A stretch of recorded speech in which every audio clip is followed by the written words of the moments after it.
Hello, everybody. Welcome to the Strength Students Podcast. I'm your co-host, Steve Carty. And I'm Nick Scopoletti. And I'm Steve Carty. And we are joined here today by Dr. Nick. Yep. Nick What's up, everybody? Say hi to American Nick. And Hello, Stitcher. America. And Europe. And Stitcher.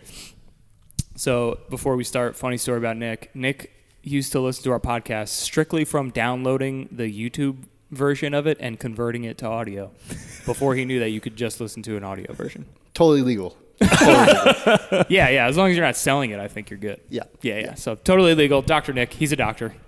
And he's going to talk about lifting today, how about having a home gym, owning and maintaining and operating a home gym, and telling people fuck off when they come to your doorstep and say, isn't it cheaper to just go to an actual gym? Yeah, fuck your face, dude. Before we start here, we start off with, as we ceremoniously have been the past couple episodes here, start off with some dad jokes. And our good friend Dr. Nick is a fan of dad jokes. So lay it on us, bro. What do you got? Yeah, first just let me say thanks for being here. Hell yeah. I'm Tilt sorry. that mic a little. Oh, yeah, here we go. Right like that. Yeah, sorry I'm a little late. Rode my bicycle here. It was only too tired. Oh, shit. I can't with these dad jokes anymore. Wow. You just made me kind of hard. Yeah, well, well, on that note. What else you got? Do you want to... You could go dirty, man. I mean, let's Go it. dirty. Do you know when a joke is actually a dad joke? When? When the punchline becomes apparent. Oh, shit. I like that one. I'm going to use that shit. Dr. Nick, man. Dr. Nick. Doctor of With the dad jokes. trigonometry. All right. Enough of this shit. No one here wants to be a dad anyway. Except for Nick. I think Nick really wants to be a dad, right? One day. Yeah, one day. Yep. I think I'm Well, good. good news. I'm pregnant. So Announcements, guys. Make sure you subscribe to, as usual, subscribe to our YouTube channel. Go check that stuff out. Like our Facebook page. Follow us on Instagram. Follow us to our cars. every week Every we're week. gonna do. God damn it. Like our Facebook page. Go ahead and give us a 5-star review on iTunes and on Stitcher. Make sure you guys leave a review, too. That would really help. And we love your feedback, too, so that would be dope. And then as far as our YouTube goes, we have some videos up there that you guys got to go check out, man. We have just released our how to train eccentrically, isometrically, and concentrically through the muscle phases. We just put that video up. Mm-hmm. And then we also have our anti-core training video up there. Anti-core training. That doesn't mean you don't want to train your core. It just means you got to check out the video and listen to the episode. Just go. So make sure you go check that out. Other announcements? Am I missing anything? No, man. How's it going? How's your hormone? How's your hormone replacement going? I just got a breast replacement today. Nice. A breast reduction. Nice. No, I just got blood work done today. I will go back in, I don't know, what's today's date? Like 2 weeks to see if anything's changed. Nice. But, I mean, I feel really, besides this weekend, I feel really great after Nice. this long weekend. But everything's been going well. Very cool. And, Nick, how about you, that's man? it. How's your training going? It's going good. It's Yeah? going good, yeah. What are you doing? You in a cycle right now? What's up? Yeah, I'm more still kind of on the cube program. Nice. So- Brandon Lilly, nice. Yeah, so switching between, dynamic, max effort, and rep effort days. It's pretty fun. Good shit. Keeps and you're things- still going strong with that? Yeah. Nice. I'm adding in a little variety here and there, but otherwise, it's going great. That's Dope. awesome. So, but like primarily like powerlifting though, right? Yeah, more focused on powerlifting. I'm throwing in some strongman stuff, too. Hell yeah, dude. Yeah. Word. Also doing some crossfitting. To Hell do some yeah, conditioning. boy. Throwing in some conditioning, Dude, don't you know it's bad for your joints? All right, time to get in your DMs here, everybody. Time to slide in those DMs and send some nudes. We're going to send some big old nudes today. Big old long nudes. Today's news that we're sending to you guys is an article from a little website called Barbend, who actually Dr. Nick here introduced me to. And it's an article about foods, natural vitamins and foods that will help with your testosterone, produce testosterone and help elevate your testosterone levels. It's a great article. It basically goes into like how, and something we talk about on the show a lot too, the overblown nature of the supplement industry and how not much shit works and they all promise that it works. And here are 3 things you could do, or 3 things you could start consuming in order to naturally boost your test, which is great because, as we know, testosterone is good for lifting weights. It's good for your muscles. It's good for your bones. It's good for that dick. And good if for it's your low, sex drive. you feel like shit. Yeah. Take it from me. It's also great for sleep, too. And they talk specifically about not necessarily supplementing with. They talk about the possibility of that, but they talk about specifically magnesium, zinc, and vitamin D, the big 3. The big 3 that everyone's always talking about. But yeah, go check it out. Great article, great information. Also a quick one too, nothing too crazy. So I'd recommend go check that out. We're going to leave that link in the show notes. What else? Anything else? We ready to go into this thing? I'm ready. All right. Before we hop into it with Dr. Nick here, we're going to take a quick break. And when we get back, we're going to talk about training. We're going to talk about home gyms. We're going to talk about math. A whole bunch of fun stuff. Chicken shakes. We're going to talk about chicken shakes today. That's Liver something you're definitely going to want to hear about. Yep. Liver shakes, too. My secret is out. It's about to be out. Want more of the Strength Students podcast? Go check us out on Instagram, Facebook, and Twitter. Also, make sure you leave us a 5-star review on iTunes and on Stitcher. Stitcher, I just met her. Did you break the mic? Welcome back, everybody. Strength Students podcast. We're here with Dr. Nick. Still here. Still fucking here, dude. Damn it. Didn't quit. Still here. Still teaching math. All right. So, Dr. Nick, man, just give a little intro about you, who you are, what you're doing right now, all that. Yeah, sounds good. So, I'm currently a professor in mathematics. Nice. Teaching a couple calculus courses right now. Have my doctorate in math. Other than that, I am addicted to strength training and really beating myself up in training. Love it. For those of you, for those close fans who know the Tree Murph reference, that's this guy. Yeah. Dr. Nick is Tree Murph. Dr. Nick by day, Tree Murph by night. Dude, explain that workout you just explained to us offset here. You know, it's one of those things where An all lower body version of Murph. yeah. Explain that, please. You know, when you lift heavy weights or try to lift heavy weights and then go to body weight stuff, it's easy to lie to yourself and say that stuff really doesn't affect your CNS, affect your recovery, so you do stupid things.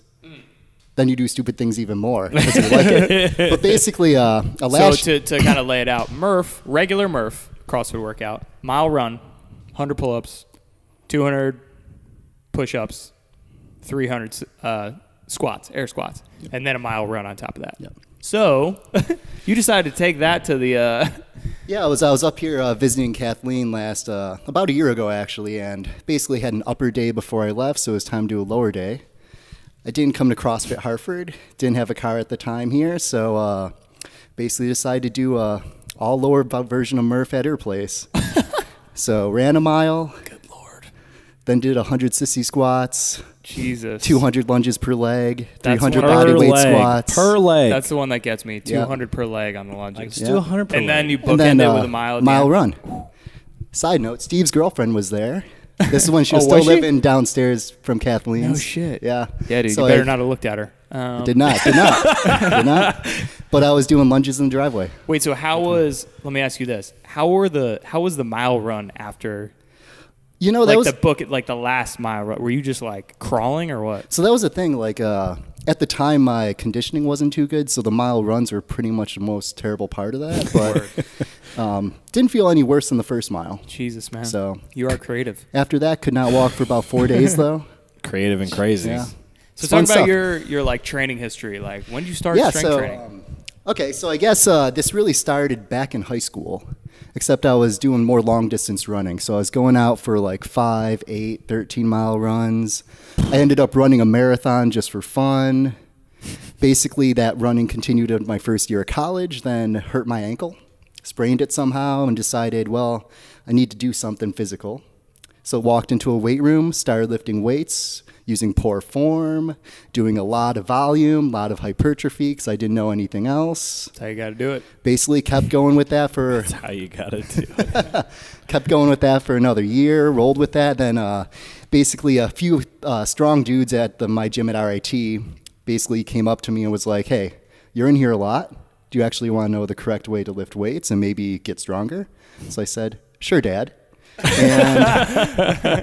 And basically, no, they're all my good friends to this day, but they really helped guide me in my strength training. So started doing more powerlifting, got interested in strongman. We had a good strongman club there, held some events. It was a good time. That's awesome. Yeah, your powerlift. Talk about your powerlifting career a little bit. So, yeah, I started powerlifting at RIT. I did a bunch of meets. Basically, yeah, it was a good time. Still mostly doing powerlifting today, mostly because I have, ego problems. Still want to lift heavy weights, but I have low self-esteem, so I... You've done a ton of like meets though, right? You've done a ton. I wouldn't say a ton. I've done a bunch though. I've done a bunch of mock meets as well, so nice. And you've been pretty successful in those. Yeah, I've been successful in all the meets I've done. I haven't lost. So attaboy. Yeah. So you've won every meet you've done. I have, yes. Attaboy. Yeah. What are your best? Give pretty good. Give us the numbers. Let's see. My best meet squat is 495. Best meet bench 335. Best meet deadlift 585. And 198s. I was Hell gonna say, yeah. Damn. What about your best meet swing? Get it? Yeah. Oh, I got it. Like your dick. Dick reference. And you before you even got into lifting though, you were in a band, right? Yeah, used to play in metal bands. Fuck yeah, dude. Oh, who's your favorite metal band of all time? Let's see. You gotta have one. Oh, yeah. Between the Buried and Me out of North Carolina. Okay. All Wow. right. Or Okay. Buffalo Zone Every Time I Die. Buffalo Zone Every Time I Die. Yep. Is that their full name or is it No, just Every they're Time from I Die? Buffalo. They're Every Time I Die. Okay, I got yeah, you. yeah. It's like, God damn, it's a long name. Oh, every time I've heard them. Yeah. So what made you want to get into, so you're a math professor? Yep, that's Dr. correct. Nick. What made you like get into math?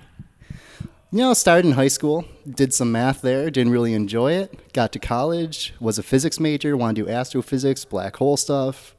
Saw that math was a tool I needed to do that. Nice. Then You were basically like, continued "Fuck." down that road. Yeah. Yeah. Eventually got a little better at math. I wouldn't say I'm very good, but I'm Word. persistent. Seems like you like torture. You like Yeah, putting, right. putting yourself through hard workouts and math. Which, You like math and lower body variations of Murph. Yeah, what can I say? Pretty much a torture guy. All the best things in life. Wonder what this guy's like in the bedroom, am I right? Oh my god!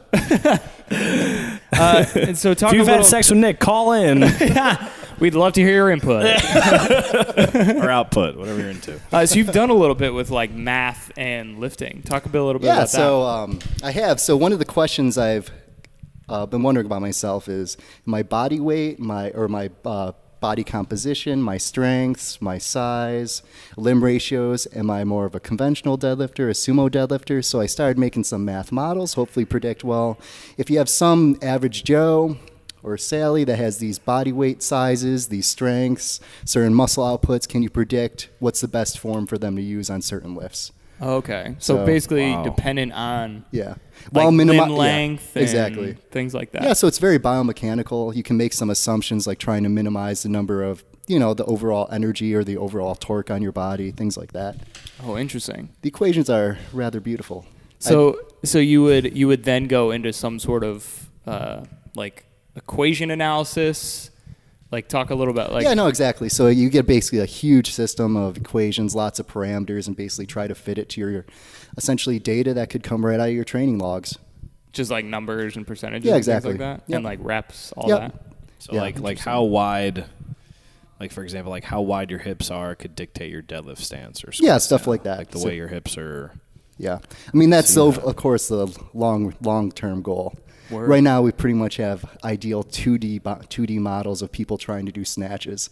But Oh, nice. Okay. All right. That's interesting. So can you give a little more of like a specific example of like some of the things you've seen or are working on or trying to work towards as far as like the biomechanics of maybe your upper body or lower body or just anything like that? yeah, so I mean, all this sounds really kind of abstract, but we're really just modeling bodies using pendulums. So almost at every joint, just assuming that each limb is almost a pendulum that can bend in a certain way, permit a certain amount of force and that type of thing, and trying to piece together a human that way. Okay. Interesting. And so is this for, is there an end game with this type of research? Like, are you looking to establish some sort of specific outcome? Like, hey, if you are, if your limbs are this long, you should be doing this. Or is it strictly just analytic? Yeah, so let me give the academic kind of answer to this is you could good. see applications in physical therapy possibly, or, rehabilitation. Oh, okay. I really just want to deadlift more. So that's kind of More weight, you mean? Yeah. Exactly. I love it. Yeah. I love it. There's Yeah. all like I like this, it. like this brilliant guy with a PhD. He's like, I want to figure it out. Yeah, you could help people, but I just want to get fucking stronger. yeah, I mean, Like, this is how do I benefit myself? That's what I'm thinking. I mean, for real though, I think about that on a daily basis. But anyways, Yeah, right. like, how can you get stronger? That's Yeah. awesome. I Yeah. fucking love it. combined, my love of nerdiness with my love of strength. So. Yeah, that's pretty dope. That's interesting. And so why would, like, limb length and things like this, does this tie into physics? Like, how would this be beneficial for someone to know? No, yeah, you could imagine that there's always the kind of thought where if somebody has short legs, long arms, they can probably deadlift a lot of weight. That's a deadlifter right So, there. yeah. So it's just like those types of questions are up in the air. You can really start playing around, asking some questions. True. Interesting. And so what have you kind of seen so far? Have you seen that, like, some people, those who have the shorter legs and longer arms are good deadlifters? And I mean, so far we're really just playing with kind of toy models. We haven't done anything in full 3D yet. We're really kind of looking at 2D profiles of people, really trying to... So far the models really are just about the snatch movement, more or less, because there's tons of data on how Olympic weightlifters perform snatches, and they're almost all identical. So that's kind of what we're using right now. oh, okay, interesting. Yeah. Okay. So mostly like generated models, essentially. Exactly, yeah. And as far as the equations, you mentioned just a shit ton of equations, essentially. What are these equations doing? Are they simulating things? What are Yeah, they? so they're simulating pretty much how each joint would move, how each... where the weight would move from the floor to overhead, those types of things. Oh, interesting. So Okay. everything's a big coupled system. When it boils down to it, you need a computer to solve these things. It's rather, boring. We could write them on the board. It would take a couple minutes, but the main idea is we're trying to minimize the amount of energy or the amount of torque on the body as somebody lifts weights. Okay, interesting. So the idea, the main thought is to essentially minimize. You mentioned torque, so talk about that. What do you mean, like, minimize torque? Yeah, you could imagine that if somebody's just deadlifting, you could just keep your legs straight, bend your back completely over to lift that weight, but that's probably not minimizing the torque on your back. Okay, gotcha. So you could imagine just by introducing more joints where you're allowed to flex differently, that could minimize kind of that amount of stress. Like someone with super, long legs, probably sumo pull. Chances. most Chances likely, yeah. are. Well, yeah, you It's see a like- lot of that at, like, powerlifting meets. All the taller athletes, all the taller lifters are pretty much all pulling sumo. Yeah. Yeah. Yep. That's it. I thought you were going to go on like a tangent there. I was like, oh, yeah. It makes sense. It's Yeah. like what you were just talking about, like minimizing torque and levers. I mean, if you like widen your base and bring the center of your mass closer to the mass of that barbell, I mean, you're gonna have an easier time lifting that barbell. I mean, Yeah. it's also like, it's pretty, everyone's kind of different, like everyone is different. Like there's just so much variation. This is funny, when I was an intern at University of Missouri with the strength program, I'll never forget, it was like me and I think 9 other interns, so 10 of us, right? And one of the guys was squatting, one of the players. He was like 6'6" or 7, like something ridiculous. And, everyone's interns are fresh out of college, and they're saying to themselves, they're like, well, like, shouldn't his, like, feet be a little bit closer? Like, it's more underneath him and blah, blah, blah. And, like, the coach, like, just from the South, he just looks and he goes, he's fucking 6'6". Where do you want him to put his feet? It's true. Like, but they were so, like, ingrained in, like, this is good form. Yeah, but, like, he's 6'6". Yeah, that's and he's what- 330 pounds. He's got a little bit of a belly. Yeah. He plays offensive line. He just goes a little bit wider. Yep. Like, That's what you got to be a little careful of, especially whenever it comes to any sort of like research as far as, hey, how should I deadlift, or how do I do this? And we've all been there. We've read the PDF. We're seeing the video that's like, all right, feet shoulder width apart, Yeah. and you should be standing like this or that.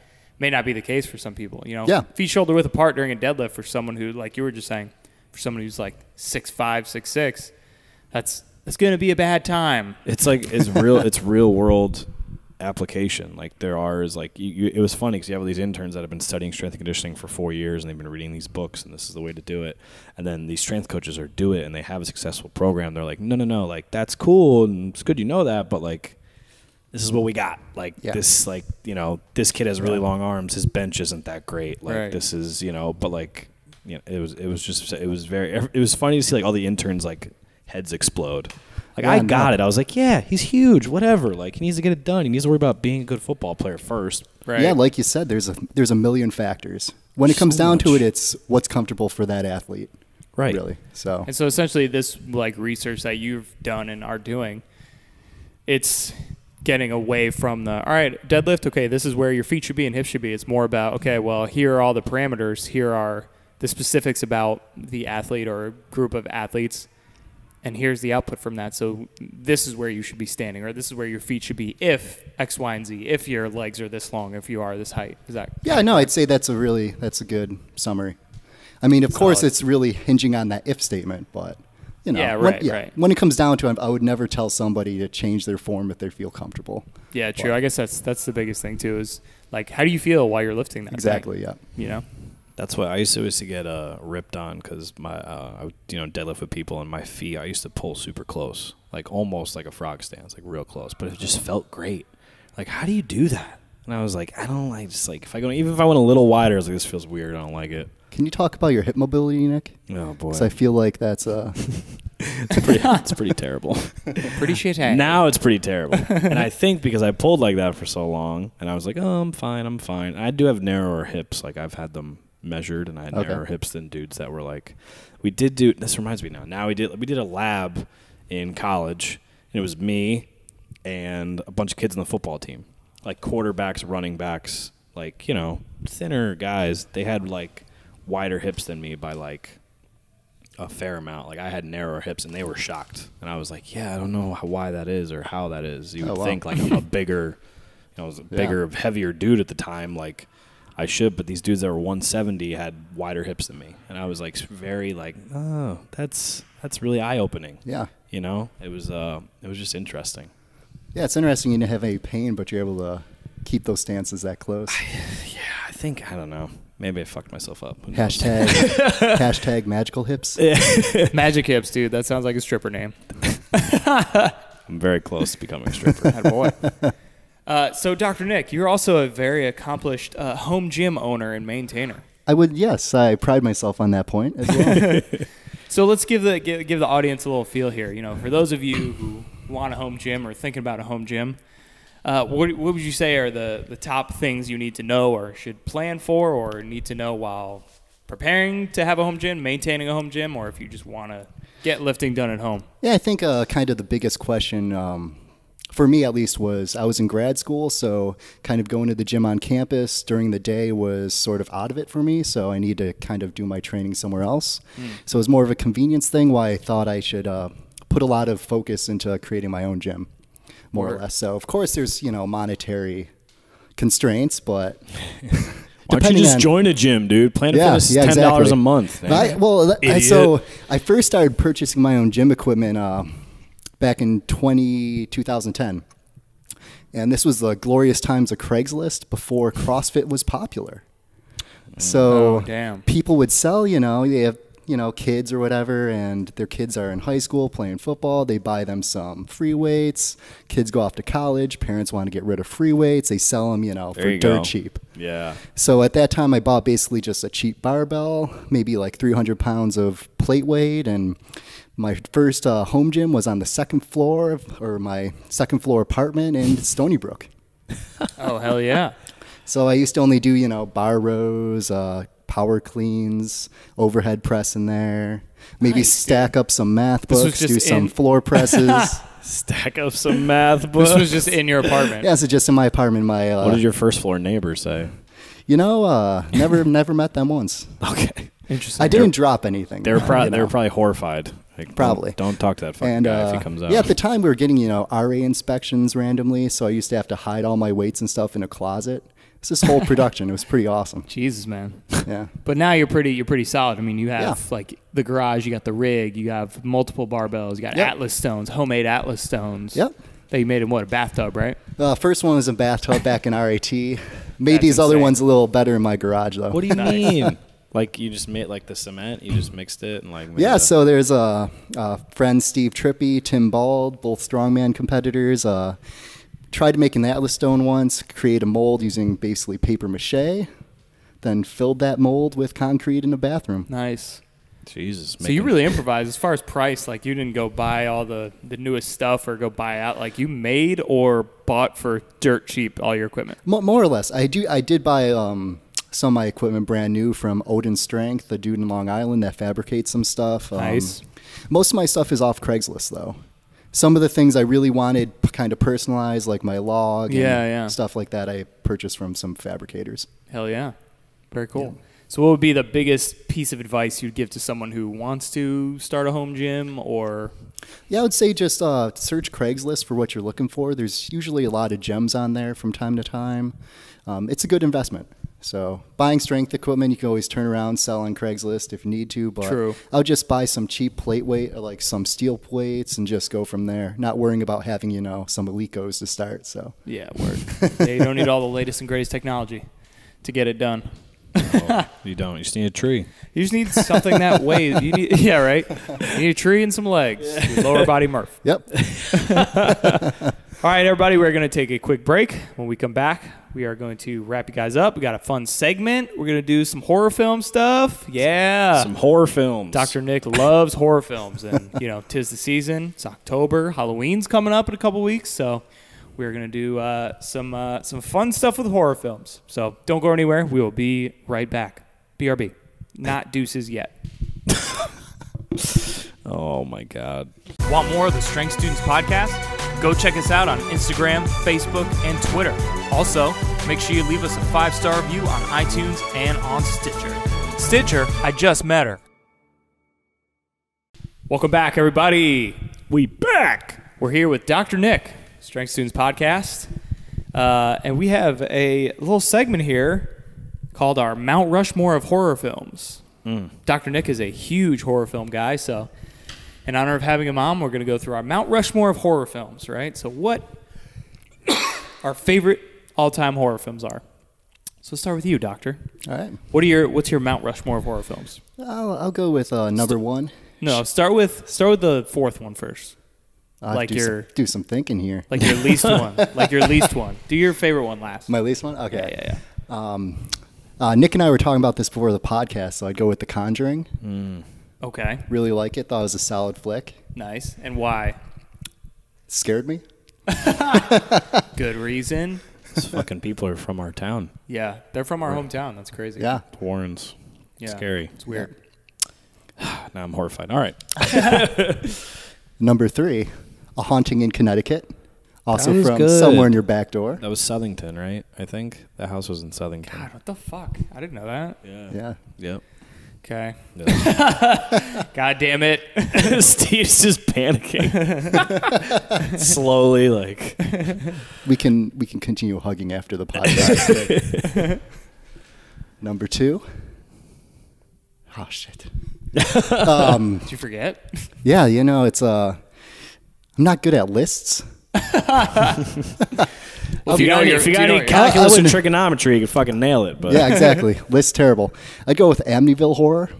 that was a good one too with Ryan Reynolds, the newer one. Yeah, the new one was pretty solid as well. Yeah, I was going to say the newer one or the older one? Older one's good too. Yeah, I like them both. So like both together. Yeah. Okay, I got you. Yeah. The new one scared the fuck out of me. I remember. Yeah. No, Ryan Reynolds, he's a cutie, but I was put horrified. some evil inside of him. Horrifying. I was horrified. I sprinted to my car after that movie. Didn't see that. Don't plan on ever seeing it. Yeah. Get some sprints in though afterwards. I just left. Number 1, The Shining.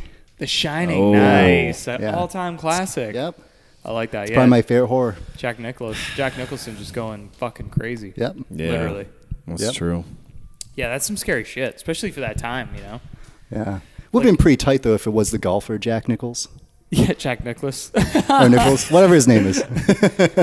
he's Arnold Palmer. He's like trying to open the door with a fucking 9-iron instead of an axe. And Arnold Palmer's holding his half and half, like iced tea lemonade. Like, no. Yeah, You stepped dude. on my lie. Yeah, he's totally the bartender in that movie, though. Yeah, right? All right, Nick, how about you? Mount Rushmore of horror films. Number 4. I Know What You Did Last Summer. Damn. Dad took me to see that. So weird. Horrible. I'm in 4th grade.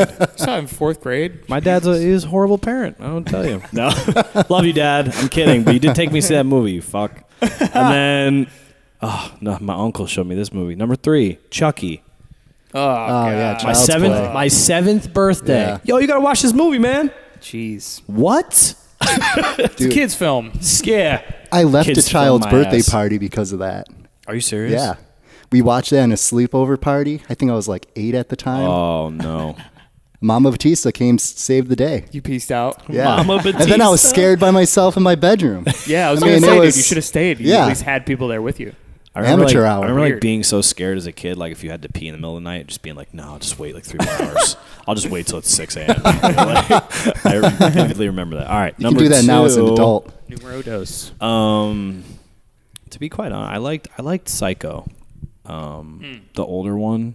I know it's like a more of a, I guess, yeah, it's a horror film, but Oh, that's a rough one. I'm all about, like, for me, I love like things that either could happen or like, even what was his name, Ed Wein, the guy that that dude that in Wisconsin that killed his mom and like skinned all these people. Yeah, and, Ed like, Gein, I think. Ed Gein, yeah, that dude. Like anything that's about a real thing that happened or a real person and like the psychological reasons behind what actually happened, I'm always all about it. Like, yeah, I like it more than like scary movies. And number 1 for me, you already said it, scared the shit. The Conjuring really fucked me up. That bad. It was, oh my God. It's just like, it was subtle. Like, it wasn't like jumping at you or like anything like that. Like, I saw It recently and that was like jumping and the noises and the theater was loud. Conjuring was just like, someone's talking to someone and like they're looking in a mirror and then all of a sudden you see like a little boy dressed in a pilgrim outfit behind them and you're just like, no, oh my God. Like, and then it fades away and then there's like a woman standing next to him and you're like, oh God. Yeah. Like, it's just like subtle. What are they going to do?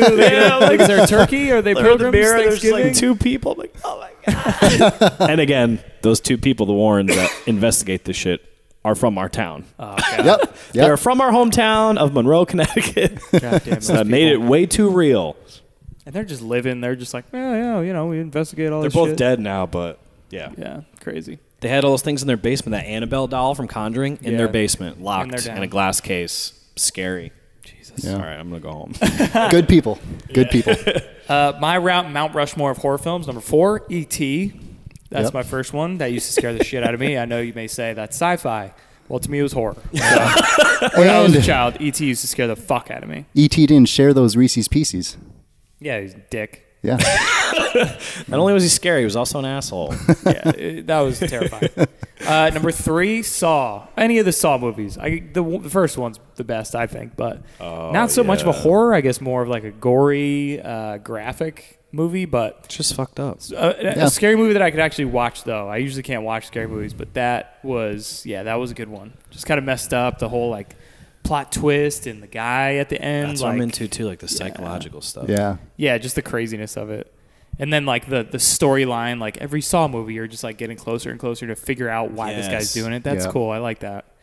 My number 2 is Dawn of the Dead. Not The Walking Dead, right? So this was before The Walking Dead. Oh, the Dawn of the daughter. Dead. The Yeah. daughter in the morning bites his dad's face. Yes. Yep. It was about the scene. zombies, and they're all at the mall. Yep. Hey, honey, what's wrong? Done. Yeah. It's basically a classic zombie movie, some sort of outbreak or whatever. And Fuck the that. whole movie, though, takes place at the mall. It's like all the people who don't have the disease yet, they're all at the mall. Yeah. And then outside the mall, they like locked all the zombies out. And it's just it just fucked me up. Couldn't sleep Yeah, for a while. it's- Couldn't sleep for a while. Yeah. And then number 1, I'm gonna say the Texas Chainsaw Massacre. Not the most recent one, but the old one? not the old one, the middle most recent one. Not the old one, not the most recent one that just came out. The middle one that came out in like 2002. Yeah, I couldn't sleep. Was for Jessica Biel? years. No, it wasn't Jessica. Yeah, Biel. yeah. No, yeah, Jessica Biel's in it. that was a remake. Yeah. That's how I remember. Yeah. She's That was a scary unreal. one. Yeah. That's a tough watch for me. Yeah. Tough Yeah. watch for me. The craziest part about that one, the part that freaked me out the most was when they're like at the beginning, where they're like they go into like the house, which great idea. They go into the house and they're like looking around and Smart. no one's really Yep. there and like a TV's on, like an old TV show's on, and like, oh, they're looking around. Of course, there's no sound. And then the dude just from behind out of nowhere, you don't even see, axe right to the back. It's fucked. That scene scarred me for a while. Yeah. Oh, also sub number 1, Blair Witch Project. That shit scared the shit out of me. That's Also, that's solid. I have like a scary. I just remembered this. Pee Wee Herman movie. Oh yeah. Large Marge. Yes. Yeah. That's who it was. That was The a truck scary driver. I literally like that scene happened and I screamed and my parents ran into my room. I remember like my grandmother was there. I don't know, like everybody. Yeah. What's the matter? I was like, that's that. Yeah. I was like, Messed I've up. lost it. Messed up. Not a horror movie, but that one part. Oh, I'm sweating. Yes, those are our Mount Rushmore of horror films, everybody. If you guys have your Mount Rushmore, send them to us. We'd love to hear it. Halloween's coming up. We love all the spookiness of it, so go ahead, send it up. One last thing, Dr. Nick, you have a secret recipe to building strength. Let's hear it. You're referring to my chicken shakes. Yes, So- folks, they're as gross as they sound. Again, torture. This guy loves torture. Well, this started really just trying to be efficient, right? Yeah, right. Yeah. I mean, we're all in the strength world. Just start, training, eating healthy. You're eating, 3 chicken breasts a day. Each meal's getting longer and longer. You decide one day, it'd be shorter. Blending this into a shake and just chugging it. So turning a 25-minute meal of torture into a 2-minute, even more torturous, but only 2-minute. But only 2 minutes. I was Good God. I was kind of grossed out by the beginning, but then as he kind of sold me on it. I'm thinking about it. I'm like, yeah, because I'm How much forcing did it down taste like this, puke? Yeah, how terrible was it? I mean, it tastes like you're just drinking chicken. It's awful. That's pretty disgusting. You can put in some V8 juice though, or Oh, makes yeah, it okay. So makes what it was- slightly better. what Tastes did you like put in chicken there? soup. Like water? Oh, just milk, just broth? water and cooked chicken. Yeah. Oh, good God. Guys, it's okay. You can make noise. Yeah. It's okay. Everyone's freaking out. That sounds disgusting. Dude, Yeah. put on some MK, dude. It started off with the liver shake first. So it started with the liver shake. Yeah, mostly because liver's really cheap. It's supposed to be nutritious for you, so I bought a So you lot just throw it in a blender and decided, I can cook this. Cooked it, tastes awful. Decided I can't just throw out the rest. Like I had like 5 pounds of liver. Oh my God. You went in. You didn't So- even start with can I get a half pound of Oh no, I just go in, man. Yeah, You had so 14 pounds of liver. started drinking that real fast. Damn, dude. That's Never crazy. bought That's- liver again. Never That's bought very it again. horrifying. Yep. All right, on that disgusting note, we miss anything? We're good? Yeah, That's it, man. that's going to wrap it up for this episode. Now that I'm super hungry, but now I'm super disgusted. You're welcome. Chicken shakes. You're welcome. Thank you, Dr. Nick. Very hungry. Thank you, Dr. Nick, for joining us, man. We appreciate Yeah, the, thanks for the having me. math side of things today. Yeah. Hope you guys learned something. Listeners, thank you so much. We appreciate you guys. Viewers on YouTube, we appreciate you guys. Thank you so much for listening again. Go check us all out on our social media, Facebook, Instagram. Go hit us up on YouTube, iTunes, Stitcher. Make sure you guys leave us some reviews, leave us some feedback. And keep listening, man. We appreciate our listeners, appreciate our guys, appreciate real. our gals. For or real. We whatever, love it. We whatever. love it. Love all of you. Yeah. That's going to wrap it up, What's up, guys. Steve? Dr. Nick, thank you. Thank you guys. Deuces. Oh, no. Got it again.